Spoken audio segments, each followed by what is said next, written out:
Hello everyone, and welcome back to English Learner Classes. Hi friends, we are really glad you are here with us today. Today we are talking about something that every English learner deals with every single day.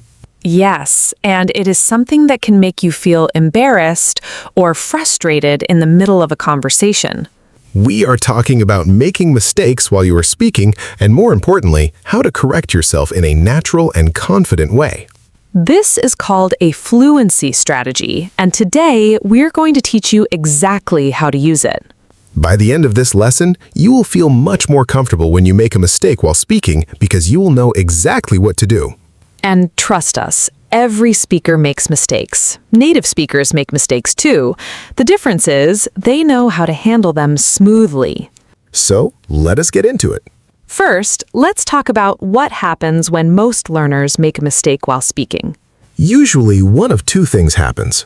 Either they completely stop talking and feel embarrassed, or they keep going and hope the other person didn't notice. Neither of those is a great strategy. Stopping suddenly makes the conversation awkward and makes you feel worse about yourself. And ignoring the mistake means you're practicing the wrong form, which can turn into a bad habit. So what should you do instead? You correct yourself quickly and naturally, and then you keep going. That's the key. Quickly and naturally. The goal is not to make the correction feel like a big deal. The goal is to fix it smoothly and continue the conversation without losing your confidence.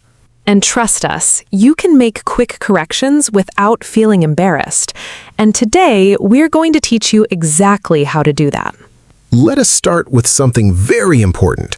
Why do learners make speaking mistakes in the first place? The main reason is that speaking is happening in real time. You don't have time to think, plan, and check like you do when you write. When you write, you can stop, think, erase, and try again. When you speak, everything happens instantly. So your brain is doing many things at once. It's finding the right words, building the sentence, thinking about grammar, controlling your pronunciation, and also listening to the other person.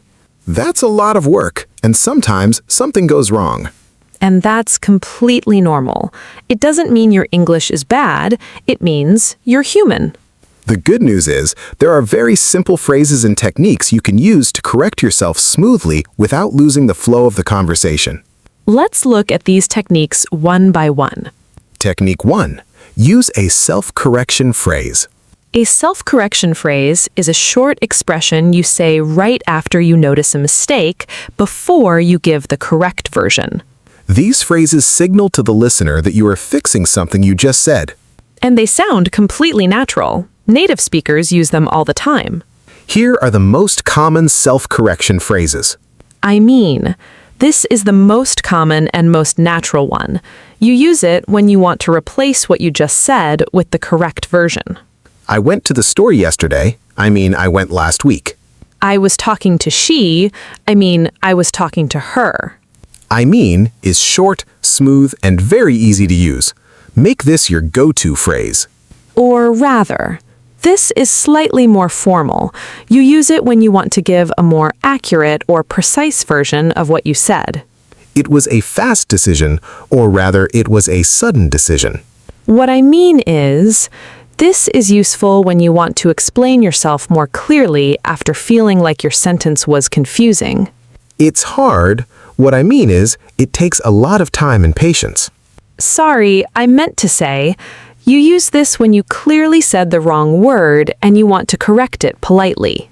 I called her last Tuesday. Sorry, I meant last Thursday. Let me rephrase that. This is useful when your whole sentence was unclear or grammatically wrong and you want to start again from scratch. The meeting is going at 3. Let me rephrase that. The meeting is taking place at 3. These phrases are your tools. They let you pause for just a second, make the correction, and carry on without breaking the whole conversation. Now let's look at technique 2. Slow down and breathe. Many mistakes happen because learners are speaking too fast. They're trying to keep up with the conversation and not lose their turn to speak. But speaking too fast actually causes more mistakes, not fewer. When you slow down slightly, your brain has more time to find the right words and build the sentence correctly. And if you slow down after a mistake, you give yourself time to think about the correct version before you say it. A short pause is completely acceptable in conversation. Native speakers pause too. It's normal. You don't need to fill every second with words. A breath, a small pause, and then the corrected sentence. That's perfectly natural. Try this. When you feel a mistake coming or right after you make one, take a short breath and say one of your self-correction phrases. The breath buys you a second, the phrase signals that you are fixing something, and then you give the correct version.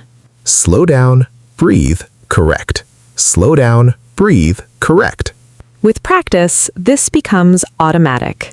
Technique 3, don't apologize too much. Many learners say sorry constantly when they make mistakes. Sorry, my English is bad, sorry. This actually makes the conversation more awkward, not less. It draws more attention to the mistake than necessary. And it can make you seem less confident than you actually are. A quick self-correction phrase is enough. You don't need to apologize for every error. Of course, if you said something very confusing or completely wrong, a brief sorry is fine, but keep it short, correct yourself, and move on. Sorry, I meant to say she arrived at noon, not midnight. That's enough. No long explanation needed. Technique 4, use fillers while you think.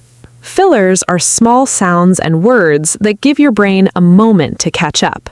Native speakers use fillers all the time. They're a completely normal part of natural speech. Common English fillers are well, you know, let me think, I would say, and kind of. What I mean is... Well, let me rephrase that. You know, it's kind of hard to explain, but what I'm trying to say is... But be careful. Too many fillers can make you sound hesitant and unsure. 1 or 2 fillers per correction is fine. Saying in every sentence is too much. Use them when you need them, not as a habit for every single sentence. Technique 5. Focus on meaning, not perfection. This is probably the most important mindset shift you can make as a speaker. The goal of a conversation is communication. It is not a grammar test. If the other person understands what you were saying, the conversation is successful even if your sentence was not perfectly correct. Of course, we want to improve our grammar over time, but in the middle of a conversation, your priority is communicating your meaning clearly. If a small mistake does not affect the meaning, sometimes it's better to keep going rather than stopping to correct it. Save your self-correction energy for mistakes that actually affect the meaning or that the other person clearly did not understand. For example, if you say, I go to the cinema yesterday instead of I went, the other person will still understand you perfectly. In a casual conversation, you can keep going, but in a more formal situation, a quick correction is better. I went to the cinema yesterday. So, always ask yourself, did the mistake affect understanding? If yes, correct it. If no, keep going. Now let's look at some very useful vocabulary around this topic. The word fluency. Fluency does not mean speaking without any mistakes. It means speaking smoothly and with confidence, even when you make errors. Self-correction. This means noticing your own mistake and fixing it yourself without waiting for someone else to point it out. Rephrase. This means to say something again in a different way. Filler. A short word or sound used to keep the conversation going while you think. Hesitation, a pause or delay in speaking, usually while you're thinking. Clarity.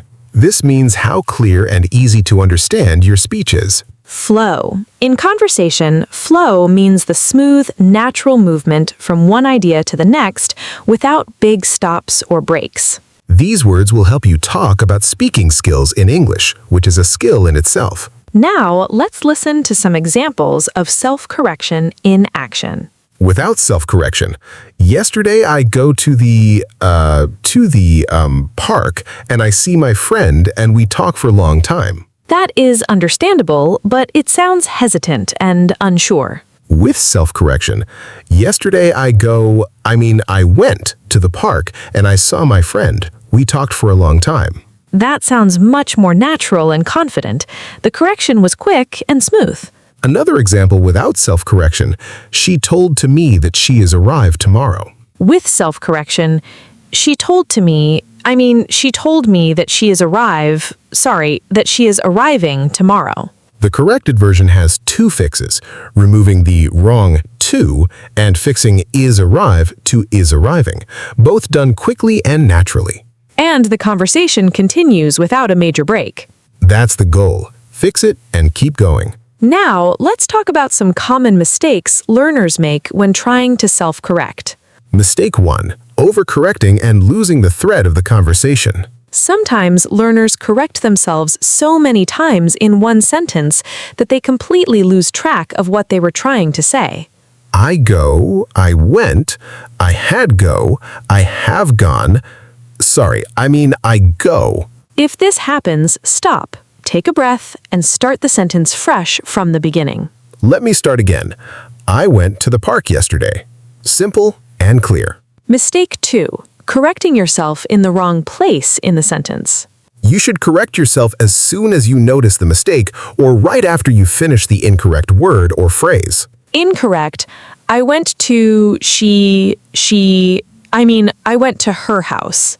The correction came a little late there, but it's still better than not correcting at all. The ideal is to catch the mistake as soon as it leaves your mouth and correct it immediately. I spoke to her, yesterday. That's clean, quick, and natural. Mistake 3. Using the wrong self-correction phrase. Is used when you're replacing a wrong word with the correct one. Let me rephrase that is used when the whole sentence was unclear and you want to say it differently. Using let me rephrase that for a small one-word mistake is a bit too formal and slows the conversation down unnecessarily. I called her yesterday.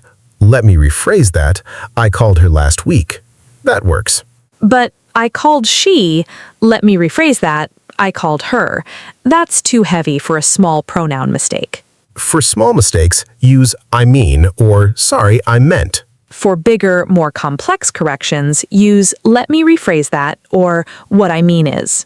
Mistake 4. Never correcting yourself at all. Some learners decide they'll just ignore every mistake because correcting themselves feels uncomfortable.